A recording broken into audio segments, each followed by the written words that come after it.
السلام عليكم ورحمة الله تعالى وبركاته.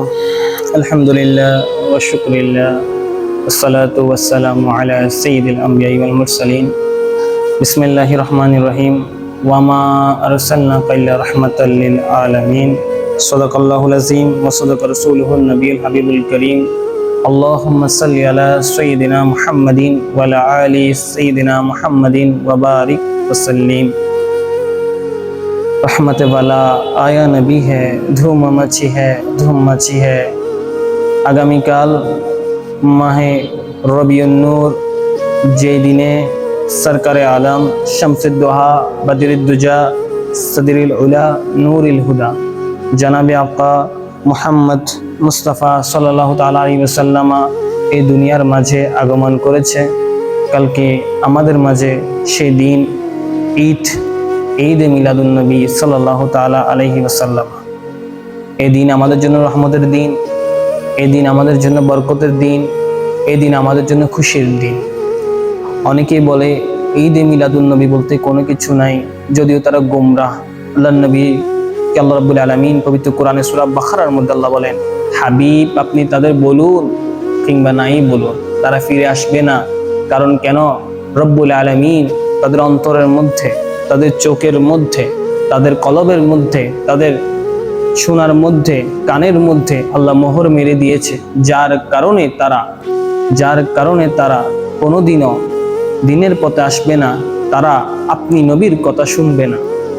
এমনই কথা আমরা সূরাতুল কাউসারের মধ্যে দেখতে পারি। আল্লাহ বলতেছে, নবী যারা আপনাকে নির্বংশ বলে, যারা আপনার বিরোধিতা করে, তারাই হচ্ছে নির্বংশ, তাদের কোনো বংশ নাই। আমরা দেখি ঈদে মিলাদুন নবী সাল্লাল্লাহু আলাইহি ওয়াসাল্লাম অনেকে বিরোধিতা করে, অনেকে বলে মিলাদুন নবী বলতে কোনো কিছু নেই, অথচ তারা গোমরাহি করছে মানুষকে। মিলাদুন নবী তখনও ছিল, এখনো আছে, সামনেও থাকবে ইনশাআল্লাহ। ঈদে মিলাদুন নবীতে মুমিনের জন্য একটি ভালোবাসা, খুশির দিন।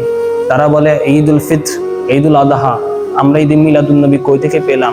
আমরা তো বলি রব্বুল আলামিন যেদিন নবীকে দুনিয়ার মাঝে প্রেরণ করেছে সেদিন আমরা ঈদে মিলাদুন নবী আমরা পেয়ে গেলাম। কেন বা ঈদ আমরা মানাবো না? যে নবী আসার সাথে সাথে আল্লাহর কাছে ফরিয়াদ করতেছে, রব্বুল আলামিন আমার উম্মত গুনাহগার, তুমি তাদেরকে ক্ষমা করে দিন। আমরা কেন ওই নবীর আমরা প্রশংসা করব না? আমরা কেন ওই নবীর নাতের মাধ্যমে ঈদুল মিলাদুন নবী আমরা ঈদে মিলাদুন নবী আমরা পালন করব না? কেন ওই নবীর আমরা রহমত নিয়ে আলোচনা করব না?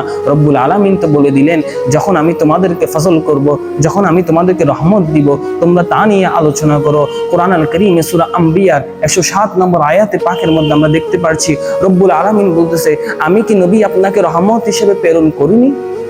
নবীকে তো আমাদের জন্য রহমত হিসেবে প্রেরণ করে দিয়েছে। আমাদের করণীয় কি? আমাদের করণীয় হচ্ছে নবী আমাদের মাঝে রহমত হয়ে এসেছে, এই জিনিসটি আমাদের অন্তরে লালন করে, এবং আমরা যেন ঈদে মিলাদুন নবীতে নবীর জন্ম 12 রবিউল আউয়ালে আমরা যেন সেই দিন সকলে একসাথে মিলে ভালোবাসার মাধ্যমে নবীর আগমনকে আমরা যেন সুন্দরভাবে পালন করতে পারি। এটা হচ্ছে আমাদের প্রথম লক্ষ্য। সেই সাথে যারা ঈদে মিলাদুন নবী বিরোধিতা করে, যারা বলে ঈদ নাই, জুমার দিনও ঈদের দিন, ইফতারের সময় যখন মুমিন বান্দা ইফতার করে ওটা ঈদের দিন।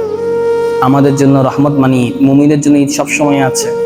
যারা মুমিন না, যারা নবী বিরোধিতা করে তাদের জন্য ঈদ নাই, আরাফাতের দিনও ঈদের দিন।